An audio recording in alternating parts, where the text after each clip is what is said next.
Wala tayong i-discuss ngayong araw dahil nauuna pala tayo sa lesson plan. Ano? Eh di mo magdadaldalan lang tayo dito. Pwede rin naman tayo magtitigan. Si ma'am, ang corny. Ay, mukha ba ako na-joke? Anyway, ako'y natutuwa mag-ship ng aking mga estudyante. Meron sa kabilang section, 2 students, ayun, nagkakamabutihan na dahil sa akin. Mga tayo nga rito, ano? Sino dito walang jowa? Akong bahala sa inyo.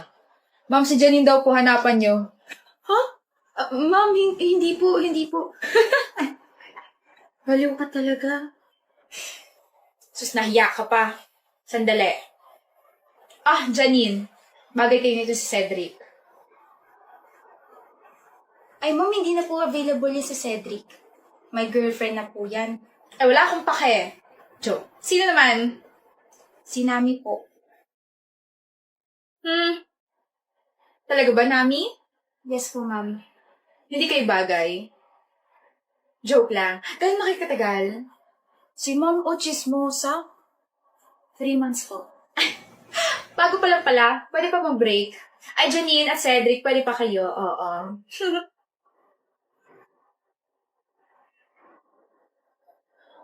Joke lang ha. Sana hindi ka na-offend. Bibiroan lamang tayo rito. Kahit naman po sabihin kong na-offend ako, hindi pa rin naman kayo titigil sa pagbibiro eh.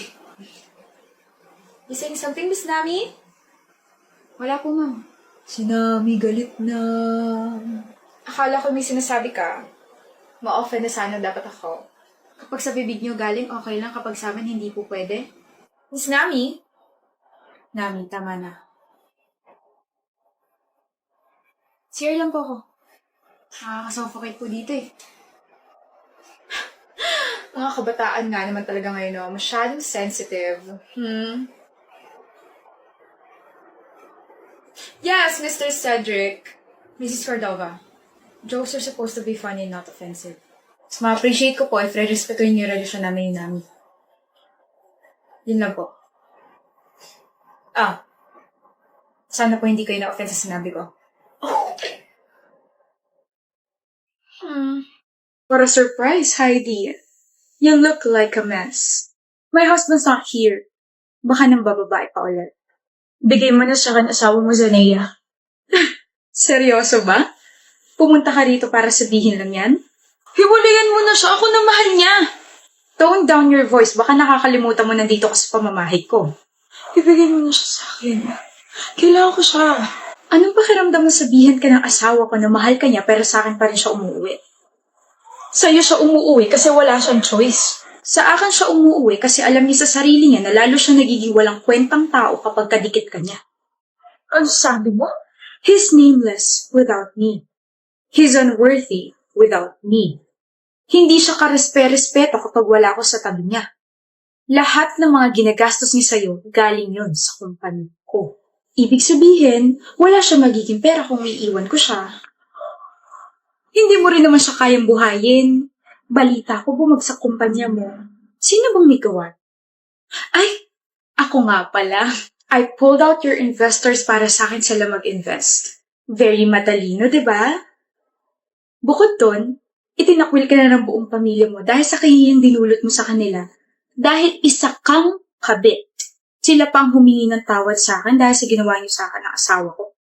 Ang kapal na mukha mo. Ikaw ang makapal na mukha. Pumunta ka rito para sabihin ibigay ko na sa iyong asawa ko. Ako na ang mahal niya. Walang nagtatanong. Walang may paki. Hiwalayan mo na kasi siya. Hindi naman na kayo masaya eh. Para sumaya kayo? Yok, ayun nga. Well, hindi ko naman na mahal ang asawa ko. I already have my peace of mind kasi alam mo yun. Pa-travel-travel lang ako. Pa-shopping-shopping. Masaya ako sa buhay ko ngayon. Pero kayo, hanggang sa mamatay ako, nakakabit ang salitang manloloko at kabit sa inyong dalawa. You'll never be happy. Walang tatanggap sa inyo kasi mga immoral kayo. Kung sino pa yung kabit siya patong matapang. Kadiri. Mom, alis na po ako Here's your allowance. Meron pa po ako gamitin niyo na lang po yung pambili ng next groceries natin. Billy, bye na po ma. Take care of myself sa school. I love you and tell dad that I love him too, okay? Ang batang yun talaga. Billy, kanina pa kita buhay. Huwag mo naman masyado ipahalata na miss mo na agad ako. You know you're my savior pagdating sa ACADS. Pa-tutor ako sa part na to. Sabi ko na ginagamit mo lang ako eh.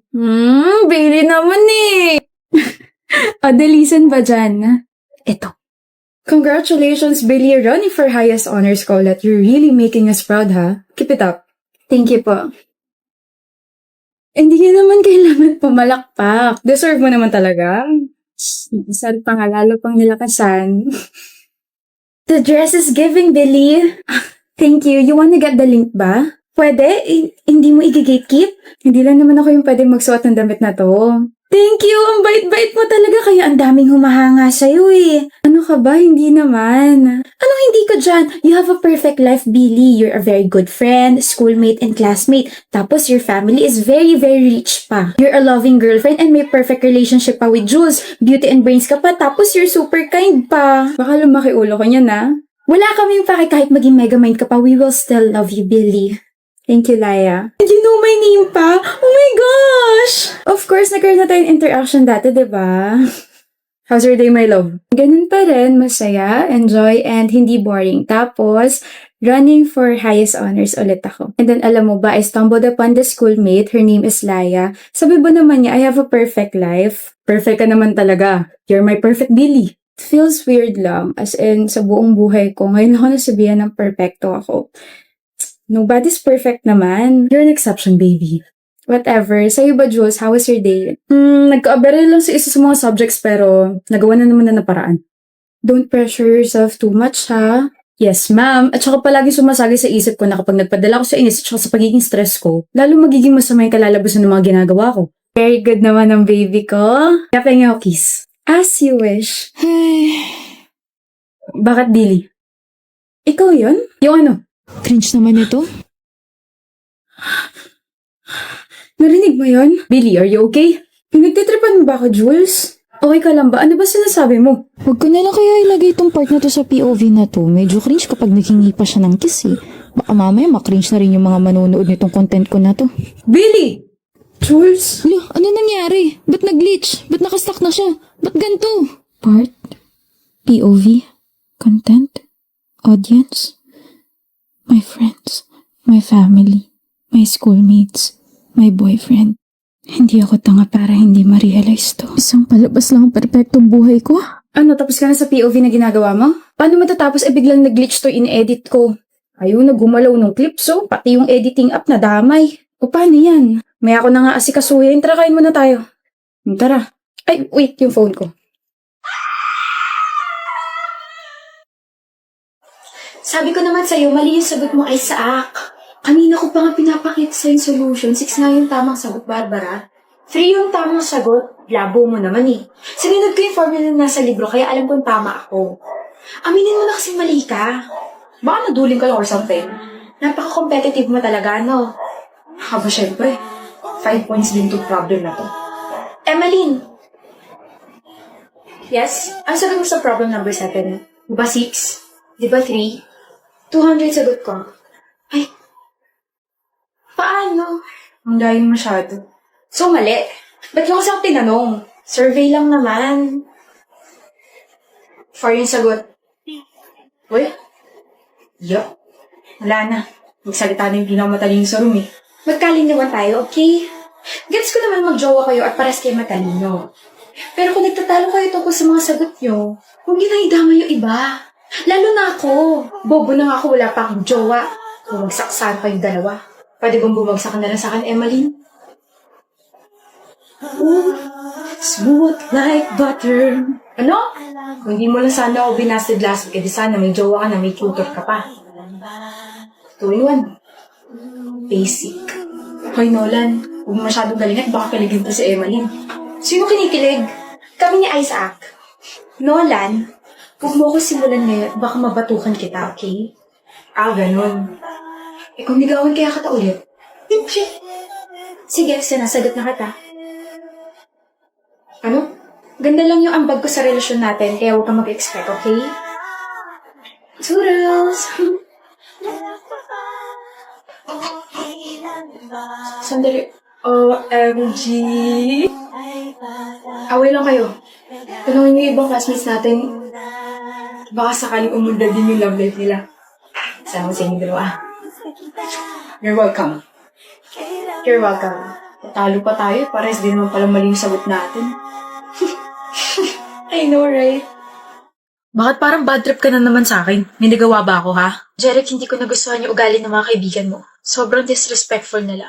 Minimension pa nila yung ex mo sa harap ko, tapos ikaw, natatawa ka pa. Halata namang they don't like me. That was just a joke, Mila. A joke na nakakasakit ng damdamin ng girlfriend mo. Masyado lang attached yung mga kaibigan ko sa ex ko. Kaya pala inaasar ka pa rin nila sa ex mo? They even mentioned kung gaano kayo kakomportable sa isa't isa. Ganon sila ka-attach sa kanya? Na nakalimutan nila may bago kang girlfriend? Wala na akong magagawa doon. Ganun na talaga sila. Hayaan mo na. Hayaan? Jeric, I'm still hurting. E nahayaan lang sila? I can't leave them for you. Mahalaga sila sa akin. Hindi kita pinapapili. I know. Pero if you're uncomfy around them, then you're not for me. Masyado kang sensitive. Di ka makatik ng joke. Brent? Mila? Huh? Are you okay, babe? May naalala lang. Okay. So, here are my friends. Si Ice at saka si Francis. Guys, this is my girlfriend. Si Mila. So, totoo ka nga. Ha? Nag-i-exist ka nga talaga. What? Halika na, Bi. Nung pinakita ni Gian yung picture mo sa amin, hindi kami naniwalang papatulan mo siya kasi pangit niya. Tigilan niyo nga ako. Anyway, grabe. Totoo ka nga talaga. I'm Francis. This is Ice. Don't worry. Aalagaan ka nitong utol namin kahit mukhang hindi niya inaalagaan sarili niya. Visit naman. Tanungin mo lang kung anong gusto mo malaman dyan. Ikukwento namin. Kunwari, naihiyan sa pantalon nung high school kami kasi tinalunan siya ng daga eh. Di kayo titigil ha?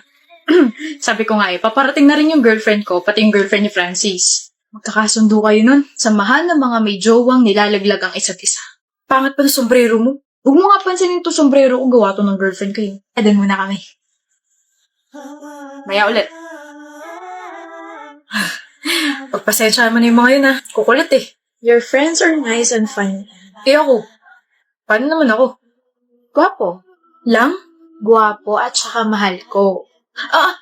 Bakit? Kinilig tiyan ko. Baka maihi ka bigla ha? Nangaasar ka? Halika na.